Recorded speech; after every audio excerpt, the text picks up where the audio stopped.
വാർത്തയിലേക്ക്. ഉദ്ഘാടനത്തിനൊരുങ്ങി Thrissur Puthur zoological park. ഈ മാസം 28-ന് മുഖ്യമന്ത്രി പിണറായി വിജയൻ പാർക്ക് നാടിന് സമർപ്പിക്കും. 350 ഏക്കറിലധികം വിസ്തൃതിയിൽ ഒരുക്കിയിരിക്കുന്ന പാർക്കിൽ 23-ലധികം ആവാസ ഇടങ്ങളുണ്ട്. വിദേശത്തു നിന്നുൾപ്പെടെയുള്ള മൃഗങ്ങളെ പാർക്കിലെത്തിക്കാനും പദ്ധതിയുണ്ട്. സ്ഥലം MLA കൂടിയായ മന്ത്രി രാജൻ പാർക്കിന്റെ സവിശേഷതകൾ മീഡിയ വണിനോട് വിവരിക്കുന്നു. ഏഷ്യയിലെ തന്നെ രണ്ടാമത്തെ വലിയ സുവോളജിക്കൽ പാർക്കാണ് തൃശൂർ പുത്തൂരിൽ യാഥാർത്ഥ്യമാവുന്നത്. അടുത്ത് തന്നെ മുഖ്യമന്ത്രി ഇവിടെ എത്തി ഈ പാർക്ക് നാടിന് സമർപ്പിക്കും. ഒല്ലൂർ MLAയും റവന്യൂ മന്ത്രിയായ K. രാജൻ ഇതിനായി ചുക്കാൻ പിടിച്ച വ്യക്തി കൂടിയാണ്. അദ്ദേഹം നമ്മോടൊപ്പം ചേരുകയാണ്. ഏഷ്യയിലെ തന്നെ ഏറ്റവും വലിയ രണ്ടാമത്തെ സുവോളജിക്കൽ പാർക്ക്. ഇതിന്റെ പ്രത്യേകതകൾ എന്തെല്ലാം? 300 ഏക്കർ ഭൂമി, 347 ഏക്കർ ഭൂമിയാണ് ഇതിന് ഉപയോഗിക്കുന്നത്. 300 ഏക്കർ ഭൂമി പൂർണ്ണമായിട്ടും ഇതിൽ സുവോളജിക്കൽ പാർക്കാണ്. യഥാർത്ഥത്തിൽ തൃശ്ശൂരിലെ കാഴ്ച ബംഗ്ലാവിലെ മൃഗങ്ങൾക്ക് ആവശ്യമായ സൗകര്യങ്ങളോടെ പാർക്കാനൊരിടം എന്നതായിരുന്നു ആദ്യഘട്ടത്തിലെ ആലോചന. പിന്നെ സ്ഥലം കിട്ടി, സൗകര്യങ്ങൾ വന്നു. ഓസ്ട്രേലിയൻ സൂ ഡിസൈനറായിട്ടുള്ള ജോൺ കോയുടെ മനോഹരമായിട്ടുള്ള സൗകര്യം ഉണ്ടാക്കി. പിന്നെ പുതു വരികയായിരുന്നു. ഇപ്പം കർണാടകത്തിൽ നിന്ന് 247 മൃഗങ്ങളും പക്ഷികളും വരുന്നുണ്ട്. തമിഴ്നാട്ടിൽ നിന്ന് പിന്നെ പരസ്പര കൈമാറ്റത്തിലൂടെ നിരവധി മൃഗങ്ങൾ വരുന്നുണ്ട്. ഇവിടെയാണ് ഹോളോഗ്രാം സൂ, ഇന്ത്യയിൽ ആദ്യമായി സൂ രംഗത്തെ ഹോളോഗ്രാം പരീക്ഷണം. അതിൻ്റെ നിർമ്മാണോദ്ഘാടനം കഴിഞ്ഞ് നടപടികൾ തുടർന്ന് പോവുകയാണ്. ഇവിടെ ഇതിനകത്ത് 75 ഏക്കർ ഭൂമിയെടുത്ത് മാനുകളോടൊപ്പം നടക്കുക മനുഷ്യർ എന്ന ലക്ഷ്യം വെച്ചുകൊണ്ട് ഒരു ഡിയർ സഫാരി, അതിൻ്റെ ഈ നിർമ്മാണ നടപടികൾ മുന്നോട്ട് പോവുകയാണ്. 160 മാനുകളാണ് ഇപ്പോൾ ഉള്ളത്. 540 നമ്മുടെ ഇപ്പോഴത്തെ അതിലേക്കുള്ള ലക്ഷ്യം. പെറ്റിംഗ് സൂ ഇതിൻ്റെ ഭാഗമായിട്ട് വരാൻ പോകുന്നു. ഇതിങ്ങനെ ഓരോ ദിവസവും ആശയങ്ങളുടെ നിർമ്മാണവും അതിൻ്റെ പുതിയ തരത്തിലുള്ള മാറ്റവും ഉണ്ടായിക്കൊണ്ടിരിക്കാം. അപ്പോൾ യഥാർത്ഥത്തിൽ 28-ാം തീയതി ബഹുമാനപ്പെട്ട മുഖ്യമന്ത്രി ഇത് നാടിന് സമർപ്പിക്കുമ്പോൾ ഈ ഗവൺമെൻറ്റിൻ്റെ കാലത്ത് കിഫ്ബി നടത്തിയിട്ടുള്ള ഏറ്റവും പ്രധാനപ്പെട്ട സംഭാവനകളിലൊന്നായി 371 കോടി രൂപയാണ് ഈ പിന്നെ സുവോളജിക്കൽ പാർക്കും ഇതിനോട് ചേർന്നുള്ള റോഡും ഉൾപ്പെടെ പുത്തൂരിനെ ആധുനിക വിധത്തിലുള്ളൊരു നഗരമാക്കി മാറ്റുന്നതിന് വേണ്ടി ഇവിടെ ചെലവഴിക്കപ്പെട്ടിട്ടുള്ളത്. അത്ഭുതകരമായ മാറ്റമായിരിക്കും ഈ തൃശ്ശൂരിന് തന്നെ ഉണ്ടാവുക. ലോകം ഇങ്ങോട്ട് ഒഴുകി വരാൻ ഓരോ ദിവസവും ഇത് ഡെവലപ്പ് ചെയ്യാണ്. നിങ്ങൾ തന്നെ കഴിഞ്ഞ തവണ വന്നതിനേക്കാൾ ഒരുപാട് മാറി ഇത്തവണ വരുമ്പോൾ. ഇതൊരു വർഷക്കാലത്തിൻ്റെ സമയവും കൂടി വരുമ്പോൾ നമ്മൾ തീരുമാനിക്കുന്ന വിധത്തിൽ ഇവിടെ നട്ട 4 ലക്ഷത്തോളം ചെടികളൊക്കെ വൻമരങ്ങളായിട്ട് മാറിക്കഴിഞ്ഞാൽ പൂർണ്ണമായിട്ടും ഒരു കാടിനകത്ത് ആവാസ വ്യവസ്ഥയിലേക്ക് ഇത് പോകാൻ വേണ്ടി കഴിയും.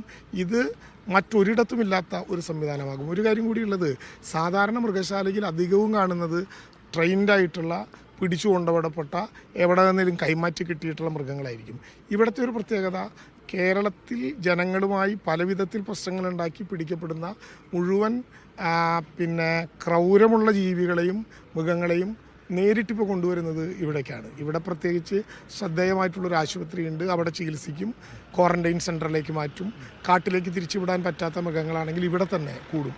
അപ്പോൾ സാധാരണ മൃഗശാലയിൽ കാണുന്ന മൃഗങ്ങളെക്കാൾ നല്ല ചൊടിയുള്ള മൃഗങ്ങളായിരിക്കും ഇവിടെ ഉണ്ടാവുക എന്നുള്ളത് കൊണ്ട് കാട്ടിൽ എങ്ങനെ മൃഗങ്ങൾ പെരുമാറുന്നു എന്നുള്ളത് ആളുകൾക്ക് ശരിക്കും കാണാൻ പറ്റും. ഞാനിപ്പോൾ കഴിഞ്ഞ ദിവസം എൻ്റെ ഒരു സുഹൃത്തായിട്ടുള്ള ബ്ലോഗറുടെ പിന്നെ ഇത് ചെയ്യുന്ന ഒരു കക്ഷിയുടെ കൂട്ടത്തിൽ ഇവിടെ വന്നു. പുലിയുടെ അടുത്തേക്ക് വളരെ കൂളായി മൃഗശാല പോലെ പോയതാണ്.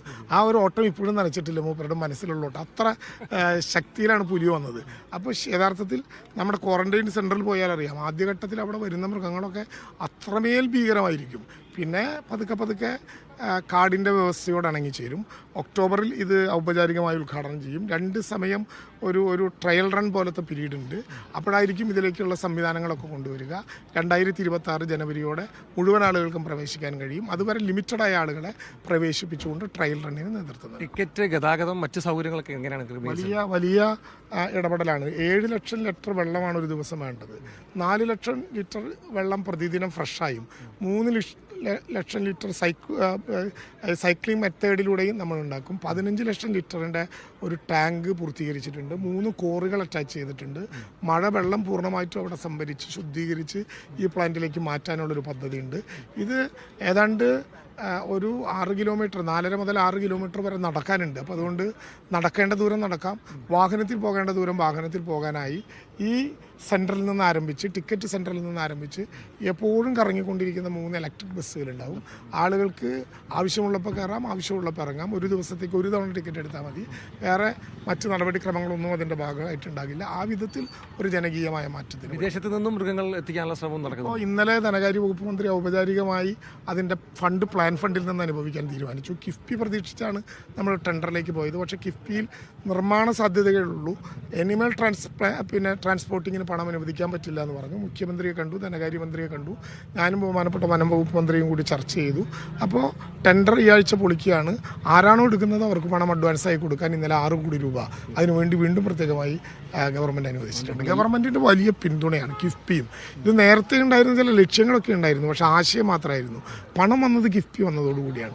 പണി നടന്നതും ഈ ഗവൺമെൻറ് വന്ന സാഹചര്യത്തിലാണ്. വലിയ കിഫ്ബിയുടെ തന്നെ ഏറ്റവും വലിയൊരു പ്രോജക്റ്റ് ആയിരിക്കും ഇത്. താങ്കൾക്കും പേഴ്സണലി വലിയൊരു മത്സരമാണ്. തീർച്ചയായിട്ടും നമുക്കൊക്കെ ജീവിതത്തിൽ ജനപ്രതിനിധിയാകുമ്പോൾ ചിലയിടത്ത് നമ്മുടെ സിഗ്നേച്ചർ രേഖപ്പെടുത്താം, നമ്മുടെ ചില ലക്ഷ്യബോധങ്ങളിലേക്കുള്ള യാത്ര.